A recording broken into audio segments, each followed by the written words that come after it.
Channel आज हम पढ़ने वाले थर्मल इंजीनियरिंग में टॉपिक है equivalent evaporation from and 800 degree centigrade as apply to a steam boiler. Equivalent evaporation 100 degree centigrade पर जो अप्लाइड होता है स्टीम बॉयलर, उसके बारे में पढ़ेंगे। तो ये टॉपिक है equivalent evaporation from and 800 degree centigrade as applied to a steam boiler. So, equivalent evaporation is the amount of water evaporated from feed water 800 degree centigrade and formed into dry and saturated steam 800 degree centigrade at normal atmospheric pressure।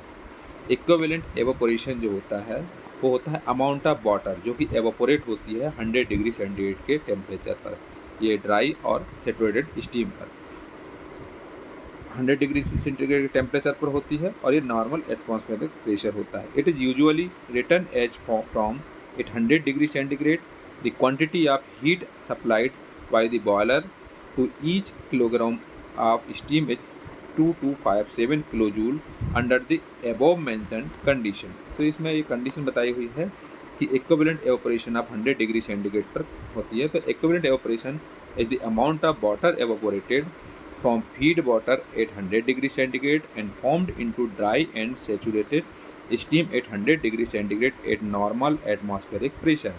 It is usually written as from 8 and 800 degree centigrade. The quantity of heat supplied by the boiler to each kilogram of steam is 2257 2257 kilojoule under the above mentioned condition. Equivalent evaporation from and 800 degree centigrade is given by E equal to equivalent evaporation निकालने का होता है total heat required to evaporate feed water upon 2257। ये इसका formula होता है equivalent evaporation 100 degree centigrade पर कि जो टोटल हीट की कितनी ज़रूरत पड़ रही है फीड वाटर को एवोपोरेट करने में और अपॉन बाय 2257। इसमें हम बॉयलर के लिए बताएंगे। So consider boiler generating ME kilogram of steam per hour at the pressure P and temperature T from water with enthalpy HF1। इसमें हम कंसिडर करते हैं कि बॉयलर जनरेशन में जो मास ऑफ एक एवोपोरेशन है वो ME किलोग्राम के फॉर्म में और प्रेशर इसमें P के फॉर्म में और टेम्परेचर इसको T के फॉर्म में लेते हैं और साथ साथ इसमें जो एंथैल्पी लेते हैं वो HF1 के फॉर्म में लेते हैं। तो लेट इसमें T1 इक्वल टू क्या होगा temperature of feed water in degree centigrade पर और HF1 होगा एंथैल्पी या फिर इसी को हम सेंसिबल हीट भी बोलते हैं। Sensible heat of feed water in kilojoule या kilogram of steam corresponding at T1 degree centigrade. तो ये फ्रॉम स्टीम टेबल से हमको लेना है। H इसमें जो रहेगा वो रहेगा एंथैल्पी या इसको हम बोलते हैं total heat of steam in kilojoule per kilogram आप steam corresponding to a given working pressure from steam table से लेते हैं। H निकालने का फार्मूला होता है HF प्लस XHFG। ये होता है वेट स्टीम के लिए फॉर वेट स्टीम और HF plus HFG equal to HG होता है ये फॉर ड्राई स्टीम के लिए होता है। इसके साथ साथ तीसरा भी होता है ड्राई सुपर हीटेड स्टीम, इसके लिए होता है HG plus CP T super heated minus T। सो CP इसमें कांस्टेंट प्रेशर है, सुपर हीटेड टेम्परेचर है और ये नॉर्मल टेम्परेचर है। तो इस तरीके से इसमें होता है। तो तीन कंडीशन में आता है। सबसे पहले रहता है इसमें फॉर वेट स्टीम के लिए, ड्राई स्टीम के लिए और सुपर हीटेड स्टीम के लिए। वेट स्टीम के लिए रहता है H एंथैल्पी निकालने का कंडीशन होती है H equal to HF plus XHFG लगाना है किसके लिए वेट स्टीम के लिए। जब हम ड्राई स्टीम के लिए लें तो ड्राई स्टीम के लिए रहेगा H निकालने का फार्मूला H इक्वल एंथैल्पी निकालना है तो होता है HF plus HFG equal to HG के बराबर होता है। और इसमें क्योंकि H और HG जो कि बराबर होता है और ये होता है अगर सुपर हीटेड स्टीम के लिए ले रहे हैं तो HG plus CP T super temperature minus T। ये इसके कंडीशन होती हैं अलग अलग वेट स्टीम, ड्राई स्टीम और super heated steam. So we know that heat required to evaporate 1 kilogram of water. अगर हम 1 किलोग्राम ऑफ वाटर के लिए हीट एवोपोरेट करना चाहें तो उसके लिए होता है H माइनस HF1।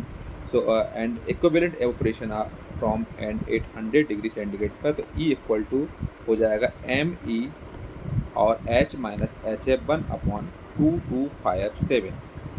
मतलब E इक्वल टू लगा सकते हैं FE इंटू ME, जहाँ पर FE इक्वल टू होता है H माइनस HF1 अपॉन 2257। ये फार्मूला हो जाएगा। Is known as factor of evaporation, its value is always greater than unity for all boiler, सही बॉयलर के लिए रहेगा। तो इसमें हम जानेंगे equivalent evaporation from and 800 degree centigrade as applied to a steam boiler. The equivalent evaporation is the amount of water evaporated from feed water 800 degree centigrade and formed into dry and saturated steam at 100 degree centigrade at normal atmospheric pressure. It is usually written as from and at 100 degree centigrade. So the quantity of heat supplied by the boilers to each kilogram of steam is 2257 kilojoule. Under the above mentioned condition, equivalent evaporation from and 800 degree centigrade is given by E equal to total heat required to evaporate feed water upon 2257. Next आता है इसमें consider a boiler generating ME kilogram of steam per hour at a pressure P and temperature T from water with enthalpy H1 T1 इसमें होगा temperature of feed water in degree centigrade, HF1 होगा इसमें enthalpy या फिर इसको हम sensible heat of feed water in kilojoule per kilogram of steam corresponding to T1 degree centigrade पर, from steam table से होता है। H रहेगा इसमें एंथैल्पी या फिर total heat of steam in kilojoule per kilogram of steam corresponding to given working pressure from steam table से। तीन कंडीशन भी आएगा, wet steam, dry steam, super heated steam. So wet steam में H equal to HF plus XHFG और dry steam में रहेगा HF plus HFG equal to HG। Dry steam H equal to HG के बराबर रहेगा और यहाँ रहेगा H equal to HG plus CPT super heated minus T, ये रहेगा फॉर सुपर हीटेड स्टीम के लिए। So we know that heat required to evaporate 1 kilogram of water H minus HF1 हो जाएगा। So the equivalent evaporation from and 800 degree centigrade E equal to ME H minus HF1 upon 2257, E equal to FE into ME, जहाँ पर FE equal to होता है H minus HF1 upon 2257 is known as factor of evaporation, its value is always greater than unity of all boiler, सही boiler के लिए रहेगा।